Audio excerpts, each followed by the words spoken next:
me déçois beaucoup, tu sais.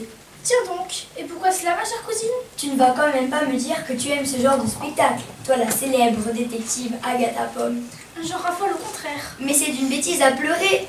Ah, c'est sûr que tu n'as pas voir ce genre d'originalité dans ta province. Original? Tu trouves ça original, toi? C'est tout bonnement ridicule et scandaleux, oui. L'enfer est pourtant le cabaret parisien le plus à la mode en ce moment. En plus, la musique est affreuse. Qu'est-ce que c'est encore que ce cracrin? C'est une musique qui nous vient des États-Unis d'Amérique qu'on appelle le ragtime. Le ragtime, on dirait le nom d'une maladie. Mais tu sais, Germaine, personne n'est obligé à venir. Tu pouvais tranquillement rester à la maison à tricoter ta 12e paire de chaussettes. Eh bien, figure-toi, je l'ai amené avec moi mon tricot. Je me doutais un peu que j'allais perdre mon temps ici dans ce lieu de frivolité. Et après, tu seras bien contente cet hiver d'avoir une bonne paire de chaussettes en laine qui te tiendra les pieds bien au chaud.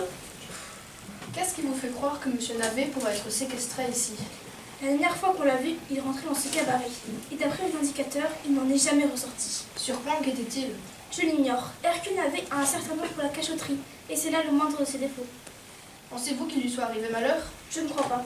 Navet est trop coriace. Et puis il est un peu comme les chiens. Il a cette vie. Non, je pense tout simplement qu'on le retient prisonnier ici. Vous avez un plan pour le libérer? J'ai placé une mouche parmi le personnel du cabaret. Qui est-ce? Le jeune homme là-bas qui joue de l'orgue. On peut lui faire confiance? Oui, tant que je le paierai. Vous n'avez pas soif? Si, il paraît que les cocktails de jus de fruits sont excellents ici. Sûrement trop sucré à mon goût. Mais où est donc la serveuse? Que dit le billet, Agatha? Qu'est-ce que c'est encore que ces cachotteries? Germaine, je t'en prie, sois un peu discrète. Ah, voici la serveuse. Madame, Je vais prendre un chaudron de la mort, s'il vous plaît. et pour vous? Pour moi, ce sera un feu de l'enfer. Un chaudron de la mort et un feu de l'enfer, ce sera tout? Juste une tasse de camomille, je vous prie. Désolée ma petite dame, mais ici on vend pas ce genre de boisson. Pour boire des pisse mémé, faut aller dans un salon de thé. Des pisses mémées? Mais quelle vulgarité et puis quelle insolence! Si ça continue comme ça, moi je rentre. Voici ce que dit mon indicateur. Il pense qu'Hercule Navet est enfermé à double tour dans une des caves du cabaret. Comment être sûr? Il dit aussi que les deux femmes là-bas, la gitane et la magicienne, y descendent 3 fois par jour avec des plateaux de nourriture. Comment s'appelle-t-elle? La gitane, on la surnomme Madame Gratina. Elle se prétend diseuse de bonnes aventures. L'autre, la magicienne, s'appelle Louise Craquelin. Tiens, j'ai failli ne pas la reconnaître. Notre gitane se prénomme en réalité Suzanne Caillebotte. Elle est impliquée dans plusieurs sortes de trafic. Il va nous falloir faire très attention. Elle vous connaît? Je ne crois pas. Je n'ai jamais eu affaire à elle. Attention, vas-y patron. Ah, c'est un vrai plaisir cette musique. Quelle belle soirée, n'est-ce pas? Oui, excellente. Oh là là, mais c'est monstrueux, oui, vous appelez ça la musique, vous? Tout se passe bien? Mon cher Lucien, j'adore votre nouvelle revue. C'est vrai, votre idée originale. Mais si l'enfer est un tel succès, c'est grâce à vous et votre grande générosité, monsieur Sabayon. Oh, ce n'est rien. Depuis que je me fournis en fruits et légumes, mon chiffre d'affaires a triplé. Et moi, depuis que j'ai ouvert le ciel et l'enfer, la liste d'attente pour réserver une table est telle que j'ai dû engager une secrétaire rien que pour ça. Mais madame Petit-Roux me disait tout à l'heure qu'elle n'avait rien vu de si nouveau depuis longtemps. Il est vrai qu'il fallait oser ouvrir un cabaret qui proposait de jus de fruits frais. En tout cas, j'ignore ce qui en cas ressemble à cet endroit, et vos costumes et déguisements deviennent de plus en plus alléchants. Je ne sais pas si vous savez, mais à la table voisine se trouve la célèbre détective Agatha Pomme. Non, je l'ignorais. Est-il vrai qu'elle serait plus ou moins en froid avec son associé Hercule Navet? Ce sont de simples rumeurs que je préfère ne pas commenter. De plus, Agatha est une de mes amies. Étonnante affaire que celle du pot-au-feu. Tenez, suivez-moi, je vais vous présenter. C'est bien aimable de votre part. Bonsoir Agatha, bonsoir Gaspard, mademoiselle. Enfin, nous nous retrouvons, ma chère Adrienne.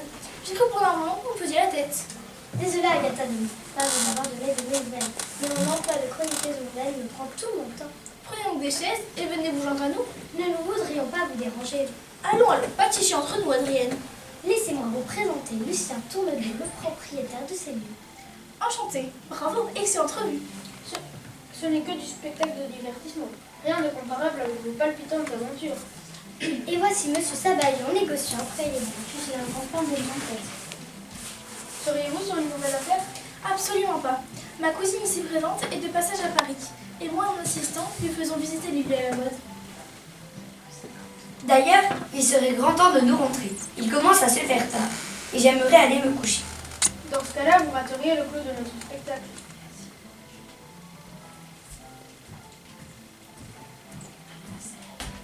Mademoiselle voudrait tous à son compte. Laissez, c'est pour moi. Vous êtes mes invités. Oui, d'accord. Aidez-moi à déplacer ces choses. C'est pas mon problème, je suis pas là Je suis là pour faire le service, pas pour jouer les déménageuses. Dites donc, Marceline. Il serait bien que vous adoptiez un ton un peu plus aimable, surtout devant les clients. Si vous n'êtes pas content, vous avez qu'à aller vous plaindre à la mère Gratina. C'est tout de même moi le patron ici. Allez, aidez-moi à déplacer ces choses.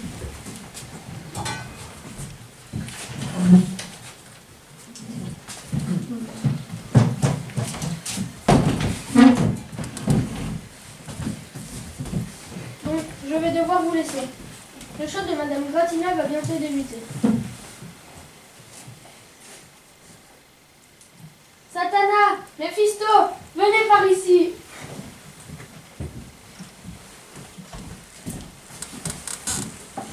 Pourquoi n'êtes-vous pas prêt? Vous jouez juste après Suzanne. C'est à cause de la magicienne. Louise, que vous a-t-elle fait encore celle-là? Elle ne veut pas que nous descendions dans les caves prendre nos accessoires. Et pourquoi cela, je vous prie? Elle dit que c'est dangereux, qu'elle a vu des gros rats. Mon Dieu, quelle horreur des gros rats! Il paraît qu'il y en a même un qui lui a sauté dessus. Qu'est-ce que c'est que cette histoire? Marceline, trouvez un bourrin et rejoignez-moi dans les caves. Veuillez m'excuser.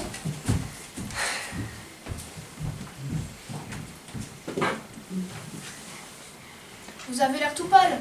Prenez donc une chaise et venez vous asseoir avec nous. Merci.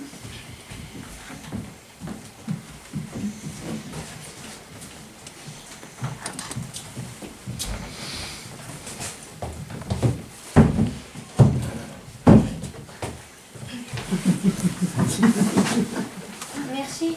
Faut dire aussi que j'ai vraiment horreur des rats. Rien que d'y penser, j'en ai la tête qui tourne. Je vous comprends. Allons, buvez ce cocktail, ça vous fera du bien. C'est pas de refus. Dites-moi, je fréquente le petit monde de magiciens en tout genre. Je suis une grande fan de Monsieur Houdini. Ah bon?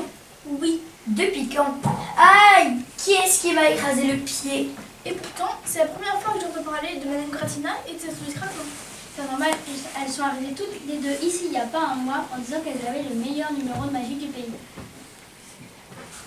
Et ce n'était pas le cas. Moi, je trouve qu'il n'y a pas de quoi fouetter un chat. C'est vrai, leur spectacle, ils cassent pas trop pattes à un canard. Alors pourquoi M. Tournedos les a-t-elle engagés? Ah ben ça, c'est mystère et vous l'êtes dessous. D'ailleurs, depuis qu'elles sont là, le père Tournedos n'arrête pas de nous disputer. Pour quelle raison? Allez savoir. Peut-être qu'il a des problèmes d'argent. En tout cas, le cabaret fonctionne du fait de Dieu, ou plutôt du fait de diable. J'en sais trop rien. Bon, c'est pas qu'on s'ennuie, mais nous autres, faut qu'on y aille. Je sais pas trop ce que j'ai ce soir, mais je ne me sens pas très bien. Votre cocktail, il a un goût bizarre. Mon Dieu, que lui arrive-t-il? Il fait un malaise! Gardez-vous, faites Fort heureusement, il ne s'agit que d'un simple évanouissement. Quelle soirée! Mon Dieu, quelle soirée! Elle est jointe pour s'aminer. Vous pouvez me croire. Marceline a la cachette très sensible. Et vous, Agatha, ne tentez rien de stupide. Je vous sais trop intelligente pour tenter quoi que ce soit au beau milieu d'une telle foule. Nous allons faire comme chaque soir. Notre ridicule petit numéro pendant que vous et vos amis profitez tranquillement du spectacle. Et Marceline vous tiendra compagnie. Lorsque tous les clients seront partis, nous aurons tous ensemble une petite discussion. Satana, Mephisto, disparaissez! Et toi, ça t'apprendra à aborder le verre des autres. T'as bien failli nous planter l'affaire. Recommence pas la prochaine fois. Et si vous jactez, il pourrait bien vous arriver un accident de travail, si vous voyez ce que je veux dire. Les escaliers sont tellement glissants par ici. Bon, assez chaud à la comédie. Vous avez terminé de creuser le tunnel? Oui, chef. Il n'y a plus qu'à attendre la nuit. Et Monsieur Tournedos? Ne vous inquiétez pas pour lui. Il ne tient pas à voir son gabaret partir en fumée. Parfait. Vous m'avez bien caché votre jeu, monsieur Sabayon. Je me suis fait avoir comme une débutante. Quelqu'un pourrait m'expliquer ce qui se passe ici? Sera-t-il indiscret de vous demander quelle sorte de trafic vous pratiquez dans ce cabaret? Eh bien, au point où j'en ai, nous devons bien cette petite explication. Soudain, chargez-vous-en. Moi, j'ai affaire avec monsieur Tournedos. Mais on joue dans 5 minutes, monsieur Sabayon. Cela, j'en prendrai que trop. Elle fait ce que je vous dis. Asseyez-vous.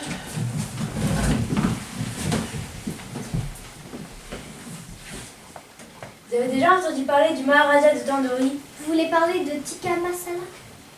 Oui, c'est lui. Qui est-ce? C'est l'un des hommes les plus riches de la planète. Et c'est aussi un ami d'Hercule Navet. Il possède un très bel immeuble à côté de notre cabaret. Et le Maharaja a des passages ce soir à Paname pour rencontrer Cresson, le fameux bijoutier. Et vous savez ce qu'il transporte dans ses valises? Aucune idée. 3000 diamants et plusieurs centaines de rubis. Et surtout le célèbre diamant, le De Bière. Le plus gros diamant jaune du monde. Monsieur le Maharaja désire s'offrir un collier de cérémonie. Mais le problème, c'est qu'il n'enverra pas la couleur de son collier. Cette nuit, on lui pique le tout et on disparaît dans la nature. Et à nous la vie des châteaux. Et Navet? Ne vous inquiétez pas pour lui, vous irez bientôt le rejoindre. Bon allez, faut continuer à faire nos pitreries. Et après ça, on ferme la boutique. Si tôt? Vous ne craignez pas que les habitués trouvent trop cela étrange? Mais ça fait depuis une semaine qu'on a annoncé exceptionnellement qu'on allait fermer la boutique aujourd'hui. C'est même marqué dans les menus. Surveillez-les bien, Marceline. Ne tentez rien de stupide. Et sinon, votre ami dans la cave pourrait avoir quelques soucis. Allez hop. Oui. Asseyez-vous là. Bravo, belle comédie que vous nous avez jouée là. Excusez-moi, mais je n'avais pas vraiment le choix. Elle menaçait de faire exploser mon cabaret. Ne me dites pas qu'à notre époque, vous étiez comme ce gaz. J'attendais l'été prochain pour faire installer l'électricité. Taisez-vous.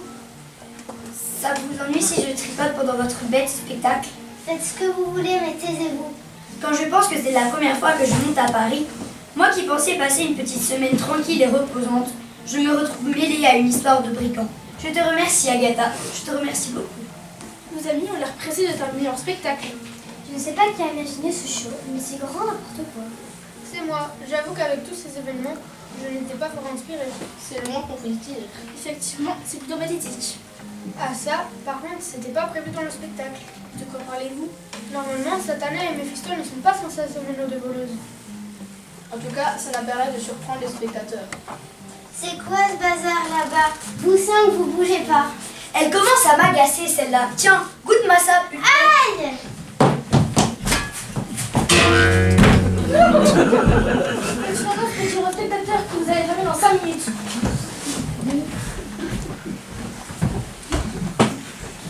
Mesdames et messieurs, bonsoir. Je suis Monsieur Tournedos, le patron du cabaret. Comme vous le savez, ce soir, nous devons exceptionnellement fermer notre cabaret plus tôt. Je m'en excuse d'avance et vous invite donc à vous diriger vers la sortie. Je vous souhaite une agréable nuit cauchemardeuse, au plaisir de vous revoir très vite dans notre établissement. Par contre, les infos du gang a disparu. Personne n'a aperçu M. Savaillon? Moi, à sa place, il y a longtemps que ça fait la malle. Non, le voilà! Il se dirige vers la cave! Avec moi, Gaspard! Tenez, Madame Spéculoos, prenez ce plateau. Et si elle se réveille, un petit coup sur la tête. Oh là là, ce n'est pas possible.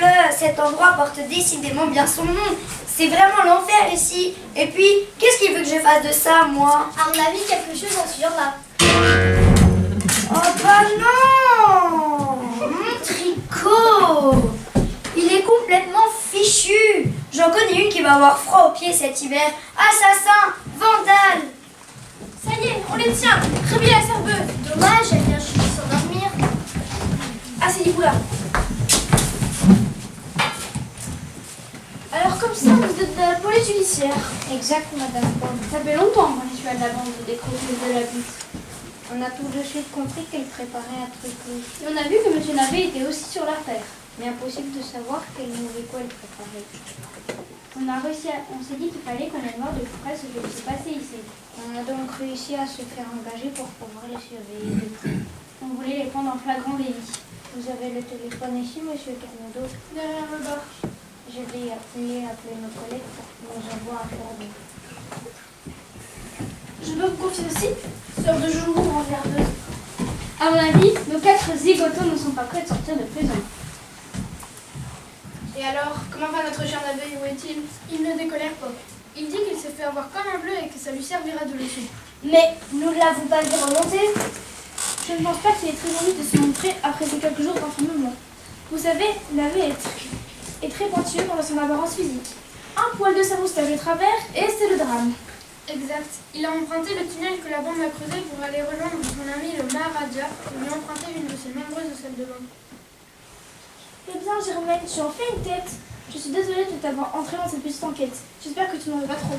Regarde, j'avais presque terminé ta deuxième paire de chaussettes. Vu l'état dans lequel elle est tout juste bonne à en faire une serpillière. Et encore. Le fourgon arrive dans un quart d'heure. En attendant, on va les mettre à la cage. Allez, levez-vous quand deux crapules et bougez-vous le gros potin. On va aller faire un tour à la cave. Et pas dans tout l'eau, tout ça chauffera pour vos matricules. Flûte, on s'est fait cramer. C'est votre faute tout ça. C'était votre plan à la base. La vengeance, c'est un plat qui se mange froid. Merci de votre aide à tous les deux. Sans vous, nous étions notre beau drap. C'est normal, les toilettes en sont prêtes. Vivement d'enlever ces costumes. J'aime pas trop jouer le rôle du diable. J'ai peur que ça me porte malheur. Dommage, le rouge va si bien. Entre nous, je le préfère dans mon verre, le rouge. Encore un peu de patience, vous allez bientôt pouvoir vous changer. Et vous pourriez demander à votre chef quelques jours de repos. Il l'avait bien mérité. Mesdames, messieurs, Vous allez voir, vous allez pas vous en tirer comme ça, bande de babaches. On va s'échapper, vous inquiétez pas. bah oui, c'est ça. Allez, levez-vous.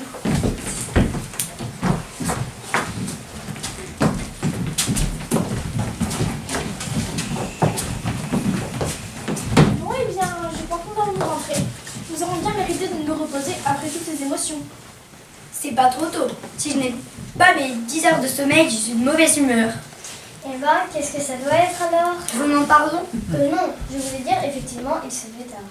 J'espère qu'à cette heure-ci, on pourra facilement trouver un taxi. Ne vous inquiétez pas, il y en a toujours une dizaine dans le quartier. Moi, je tourne le dos. J'ose pas dire merci pour votre accueil, mais... Ne vous inquiétez pas, j'aurais aimé vous rencontrer dans d'autres circonstances. Tenez, revenez donc la semaine prochaine. Nous avons une toute nouvelle revue tout à fait diabolique. Vous serez mes invités d'honneur. Non merci, sans façon. Ce sera avec plaisir, monsieur Tournedo. Appelez-moi Lucien. Bon, eh bien, Lucien, nous n'avons plus qu'à vous dire au revoir et à vous souhaiter une bonne nuit en enfer. Merci, même si je pense qu'après tous ces événements, la nuit devrait être un peu plus paradisiaque, si vous voyez ce que je veux dire. Bon, moi, je vous attends dehors. J'en ai soupé de l'enfer. Eh oui, on choisit ses amis, mais rarement sa famille. Sacré caractère que celui de votre cousine. N'est-ce pas? En fait, ça vous intéresse une paire de chaussettes en laine? Pas spécialement, pourquoi? Depuis qu'elle est arrivée, elle m'en a déjà fait 12 paires. Et depuis quand est-elle arrivée à Paris? 2 jours, et elle ne repart que dans 5 jours. 42 paires de chaussettes en laine. Il y en a qui ont de la chance quand même. Taisez-vous, je vous invite à dîner tous les soirs. Non, merci. En route alors.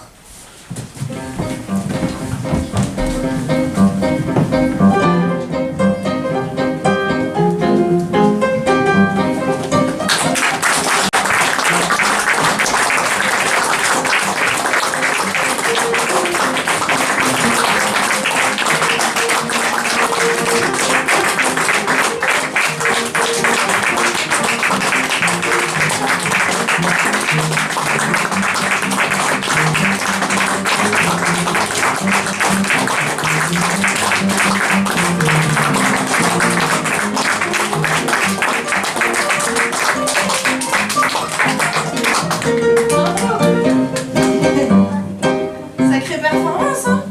Super. Je vous les présente. Anton.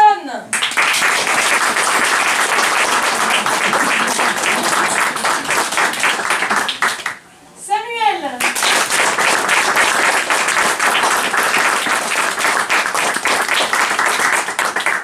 Luciana.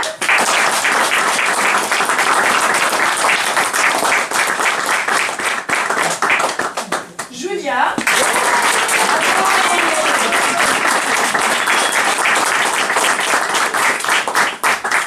Jeanne.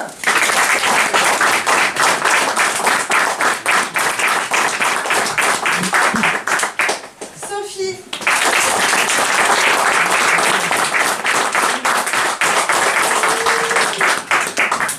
Éline.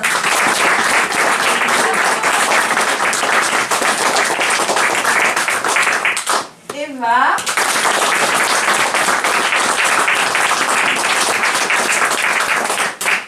Alexandre.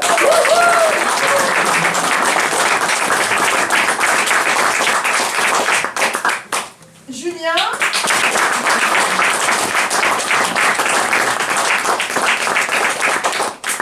Et Tom.